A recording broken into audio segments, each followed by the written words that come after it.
Good morning. Welcome to Sunday's Early Morning Intuitive Guidance. I'm Dr. Bonnie Nussbaum here with some words of wisdom to start your day off well and give you something to think about and hopefully maybe even talk about with someone. Have some conversation about this.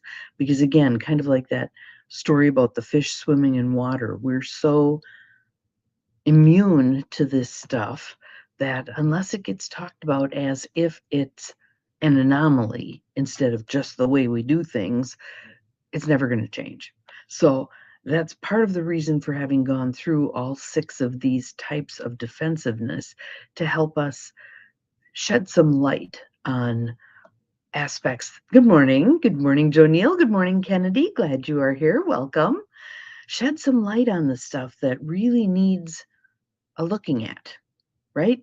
And we've used the analogy repeatedly of an iceberg that as it's melting gets to a point where it rolls over and the underside is really, really dark. A lot of minerals and stuff in there, but as an analogy for what hopefully can happen with some of our communication style, rolling it over so we can see the dark underside, shining the light on it, so hopefully we can melt some of that away. So let's start with some breath and some tapping. Pick your spot. I like this one. Taking a nice deep breath in through your nose, out through your mouth. Let your shoulders drop. In through your nose, out through your mouth. One more nice deep breath. In through your nose. Hold at the top. Out through the mouth. And again, over time with practice, that begins to cue your body. It's time to relax. Good morning, Abigail. Glad you are here. Welcome, welcome. Happy Sunday. So we're finishing up our 6 types of defensiveness. And I'm sure there have been some that you relate to more, either because they're ones that you deploy often, or they're ones that the people around you deploy often. So let's finish up this section and we'll see what comes to light for tomorrow. My guess is we're going to have a card tomorrow. We'll see. Taking the war out of our words, the art of powerful non-defensive communication, Sharon Ellison. We are finishing up page 55, for those of you who like to follow along in your book. And the reason, if you're new here, the reason some people have a book is we did an entire book study on this over the course of time. You can find that if you'd like to rewatch the episodes where we've done the entire book. You can find them on my YouTube channel. Good morning, Nancy. Glad you are here. Dr. Bonnie Nussbaum Empowerment Coaching, and it's under the, oh, Joe Neal, here, I'll get it, playlist tab. Got it. So, Kennedy, your grandma was very helpful to me when I couldn't pull that word a while ago. So, playlist, I have it now. So, on page 55, the last of the 6 types of defensiveness is counterattack-blame. And this is a very aggressive personality type. So we've had the ones that are sort of passive aggressive. We've had the ones that just shut down. We've had all the variations and iterations, and now we are to the aggressive personality type. So as I'm reading this, and there are several little stories in there, vignettes, to help us understand these concepts, see if you can pick out the kinds of things that either you notice yourself doing or having done at times, or other people in your orbit, okay? Counterattack-blame, aggressive personality type. The motive in counterattack-blame is to retaliate with overt aggression. There's nothing hidden here, okay? Here we attack the other person's position rather than simply defending our own. An example of this defensive mode is depicted in an old Andy Capp cartoon. Andy stumbles into his house in a drunken stupor, apparently in the wee hours of the morning, to be greeted by his wife, hands on her hips, hair wound up in curlers. Andy peers up at her and bellows, "Is that any way to greet your husband when he comes home?" As he staggers past her, he comments under his breath, "A good offense is the best defense." So, well, and She explains that here. When we counterattack by verbally assaulting someone else, we hope to get ourselves off the hot seat by putting the other person on the defensive.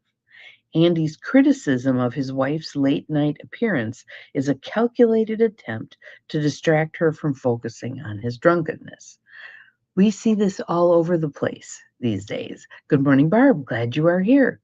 And little kids do this often. And they point to someone else and yell at someone else, or they point back at you. Yeah, well, you, blah, blah, blah. Okay. We can counter a criticism by immediately throwing one of our own back without responding, to what the other person has said.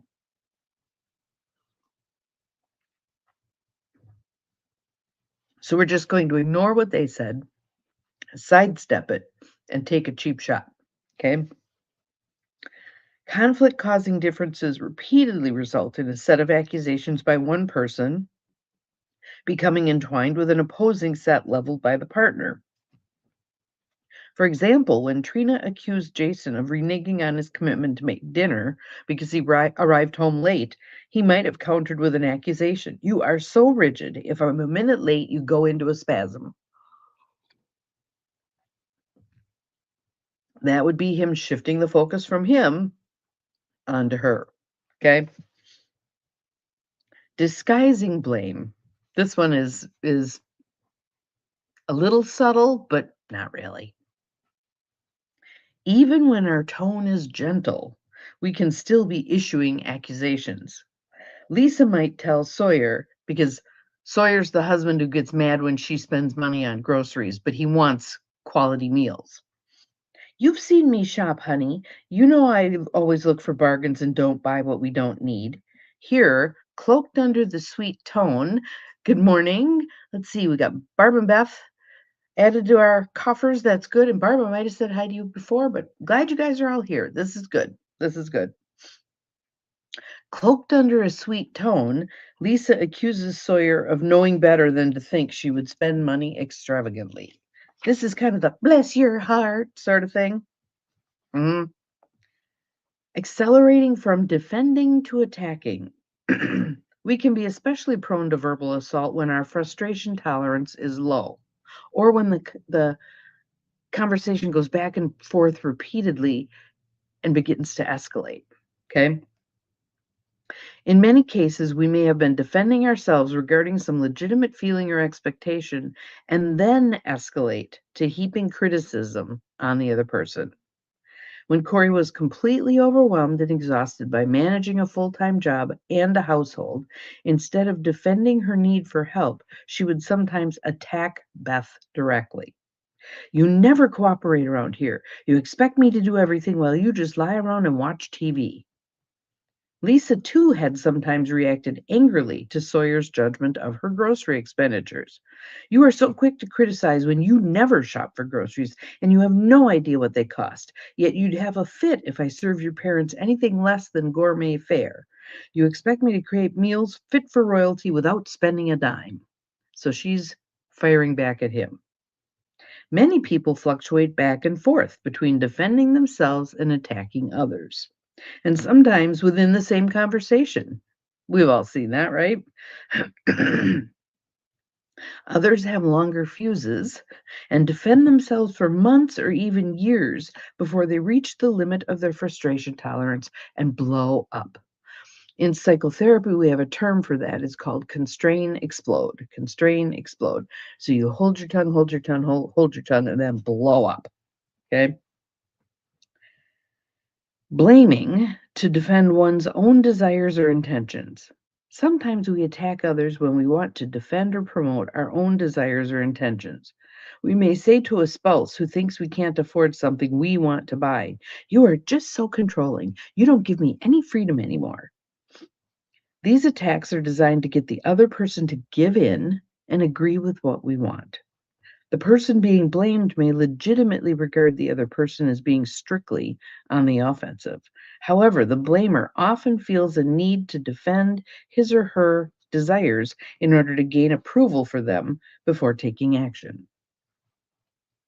blaming to control another's behavior. This is a pretty common pattern. We may also use counterattack-blame as a way to control other people's behavior. Parents who continually criticize everything from their son's haircut to his friends are often attacking as an attempt to control his behavior. What happens with that? Over time, what happens with that? That kid gets more sneaky. That kid may constrain until they go away to college, and then all hell breaks loose. It really is not a very effective way to deal with how you want to train your child, teach your child, etc. Even if the parent's motives spring from concern for their child, this method, played out in milder form as the traditional lecture, only serves to alienate the offspring. I've consistently found that the most critical parents do not experience their behavior as offensive. Rather, they feel defensive about wanting to protect a child and uphold their own standards and expectations. Far from feeling powerful, they often feel helpless. Now, in the teen years, if you could help a kid see that the parent really feels like they have no control, and that's why they're being controlling, might help that kid make some adjustments a little bit. But someone hopefully is working with the parent to help them make adjustments as well, because this is not an effective approach.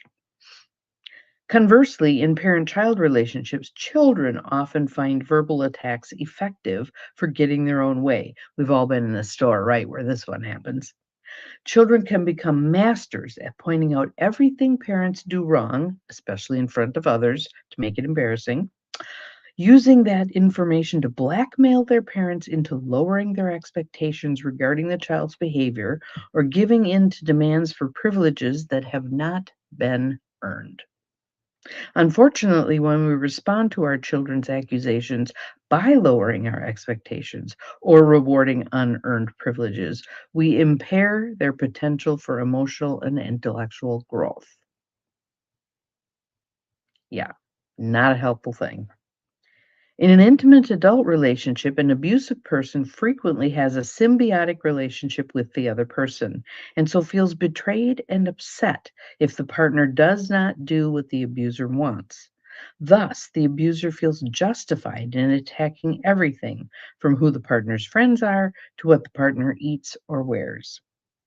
The format for the attacks might consist of interrogating questions or a series of judgmental or accusatory statements.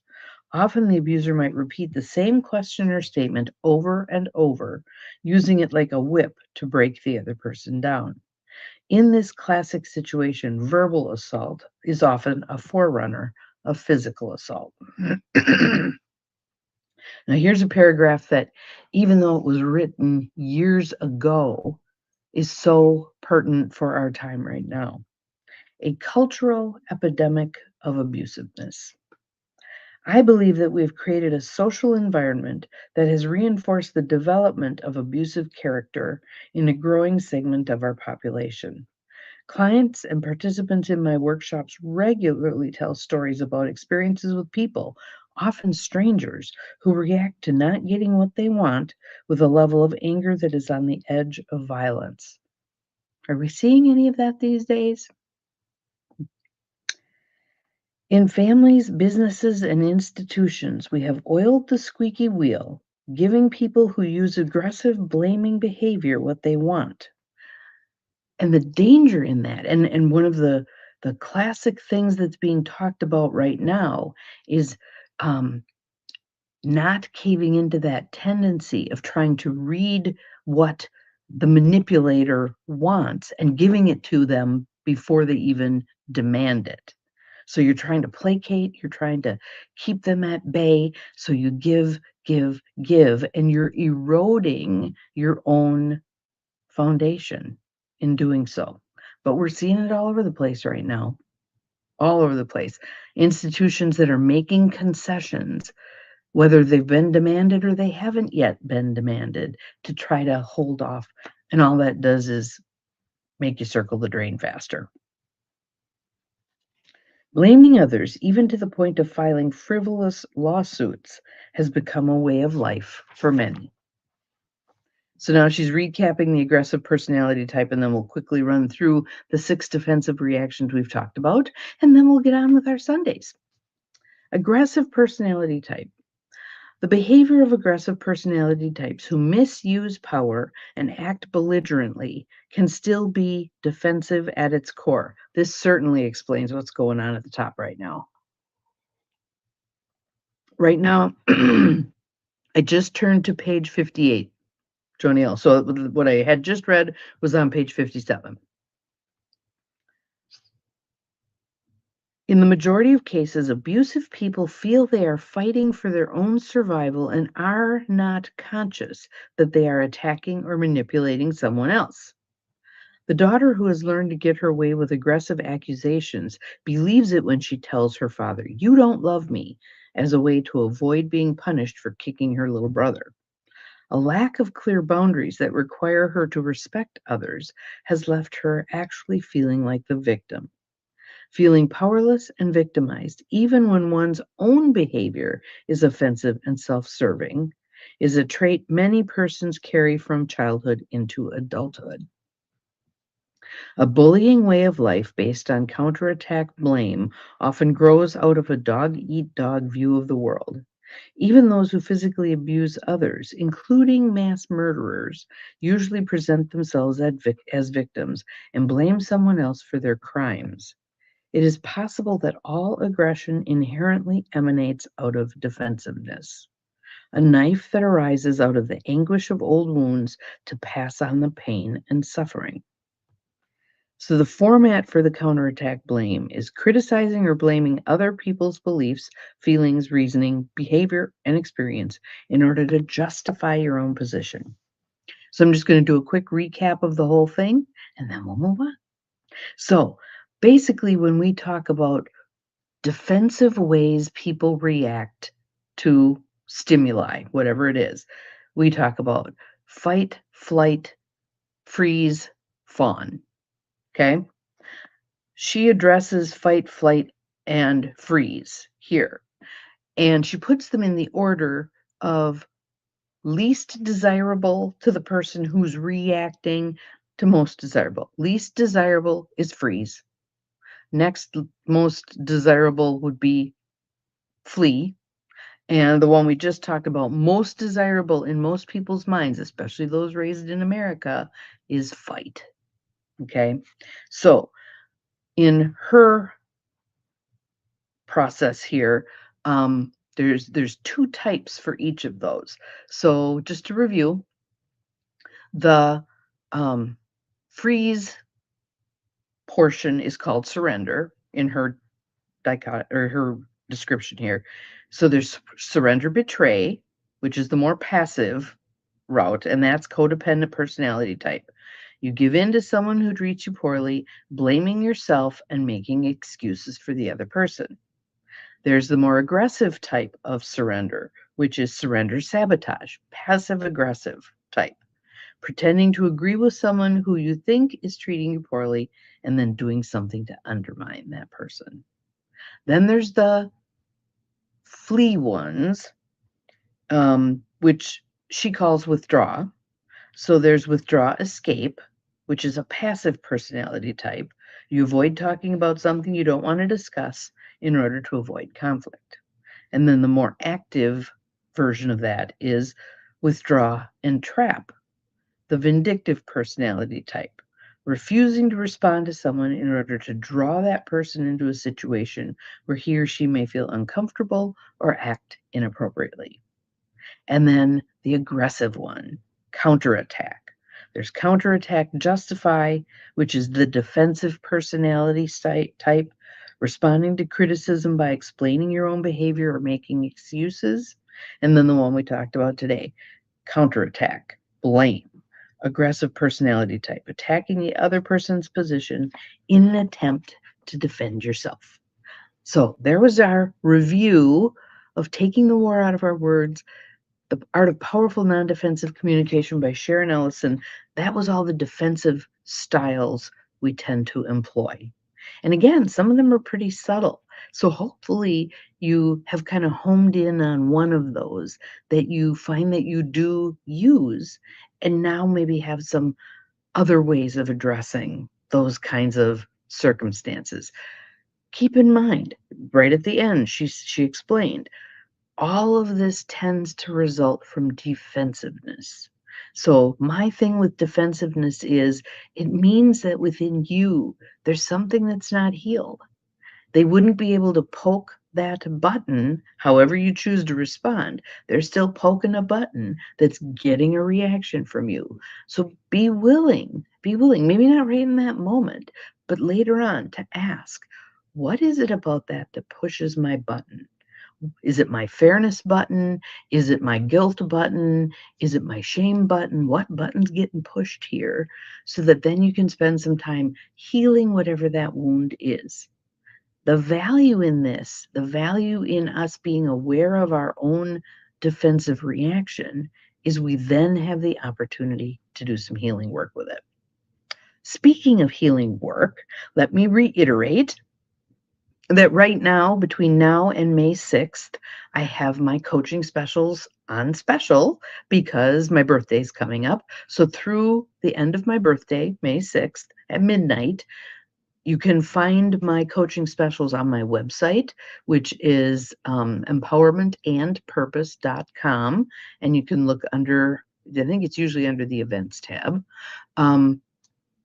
You can also find it on most of the platforms. Morgan's got it posted, and on platforms where something can be pinned, I've tried to pin it to the top so it's easy enough to find.